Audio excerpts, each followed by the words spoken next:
Our first football controversy is Calciopoli, the 2006 match-fixing scandal. Italy is known for pizza, Ferraris, and defenders who'd happily break your legs before letting you score. But in 2006, they were known for something else: corruption. The Calciopoli scandal revealed that Juventus, one of the biggest clubs in the world, had been handpicking referees like they were ordering wine at dinner. Referees who, shockingly, never seemed to notice when Juve's players accidentally took someone's head off in the box. When the wiretaps leaked, the whole house of cards collapsed. Juventus were stripped of titles and relegated to Serie B.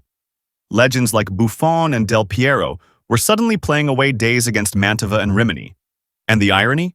Italy still went on to win the World Cup that summer, proving you can take away the trophies, but you can't stop Italians from defending like their lives depend on it. 2. Pogba's doping witch-doctor. Drama. Paul Pogba's career has been nothing short of chaos.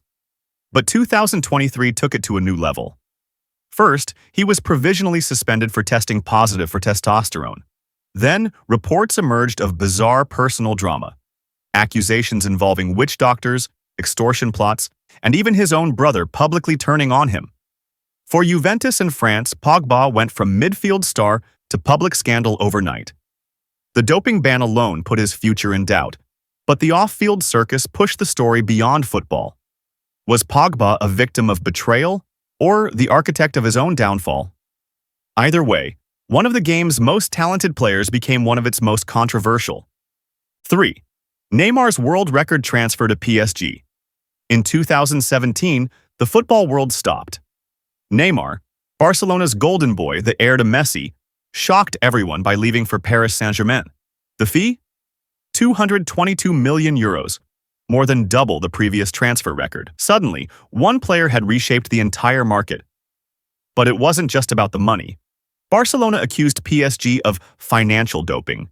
Fans burned Neymar shirts, and even his old teammates were blindsided. For PSG, it was about more than football. It was politics, power, and Qatar's global image. Neymar became the most expensive player in history, but also the most divisive. Was he chasing glory or just a paycheck? Nearly a decade later, the debate still rages. 4. FIFA Corruption and Qatar. 2022. FIFA has always been shady, but in 2010, they went full-blown villain. They gave the 2022 World Cup to Qatar, a country with no footballing history, 50-degree summers, and more sand than stadiums. Why? Bribes. Literal suitcases of cash. Executives were being flown around the world on private jets, living like rock stars, while claiming Qatar had the infrastructure. Spoiler: they didn't. They built it by importing thousands of migrant workers, many of whom died in brutal conditions. The scandal blew open when U.S. investigators dropped indictments in 2015, exposing FIFA as essentially the mafia in suits. Blatter was banned, executives jailed, but Qatar still hosted the tournament. The World Cup happened in winter. Players collapsed from exhaustion, and FIFA walked away richer than ever. If corruption was a sport, FIFA would win it every 4 years. 5. The Super League disaster of 2021. April 2021. Football's richest clubs, Real Madrid, Barcelona, Manchester United, and the usual gang of supervillains, announced a new competition, the European Super League. It was supposed to be football's Netflix. Closed off, exclusive, and designed to make them filthy rich. The problem? Nobody wanted it. Fans rioted outside stadiums. Pundits called it the death of football, and even Boris Johnson threatened to pass laws against it. Within 48 hours, English clubs pulled out after realizing they'd basically nuked their own fan bases. Florentino Perez, the genius mastermind, went from football's Don Corleone to the guy holding an empty party no one came to. The whole thing collapsed faster than Barcelona's finances, proving that you can buy Mbappé, you can buy Haaland, but you can't buy football's soul. Unless, of course, you're PSG. 6. Luis Suarez and the Biting saga. Most strikers eat up defenders. Luis Suarez? He literally ate them.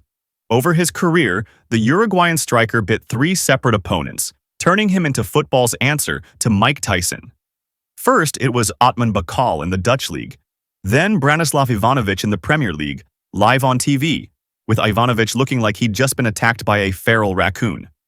And finally, the pièce de résistance, biting Giorgio Chiellini at the 2014 World Cup. Millions of viewers saw Chiellini pull down his shirt to reveal fresh teeth marks. FIFA had no choice. Suarez was banned for 4 months, even from entering stadiums. Sponsors dropped him, memes exploded, and commentators stopped calling him a predator in the box because, well, he literally was. And the craziest part? Barcelona still paid €80 million for him the very next season. Turns out goals heal everything. 7. The Hand of God. Maradona, 1986.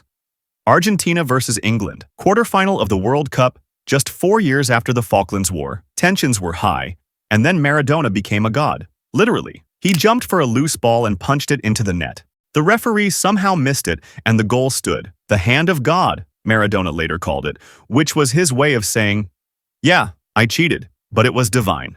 Minutes later, he scored the greatest solo goal in World Cup history, dribbling past half of England. The mix of genius and chaos cemented him as football's most controversial icon. England cried foul for decades, Argentina built statues, and FIFA? They just shrugged, because let's be real, controversy sells more World Cups than fair play ever will. 8. Roy Keane versus Alf-Inge Haaland. Roy Keane wasn't just a hard man. He was a walking horror film for opposing midfielders, but his feud with Alf-Inge Haaland went beyond the usual tough tackle. In 1997, Haaland mocked Keane for going down injured, accusing him of faking it. Keane never forgot. 4 years later, in a Manchester derby, Keane launched one of the most infamous tackles in football history, nearly snapping Haaland in half. He even admitted in his autobiography it was intentional payback. The tackle effectively ended Haaland's career, with recurring knee issues forcing him out of the game. Keane got fined and banned, but his reputation as football's ultimate enforcer was immortalized.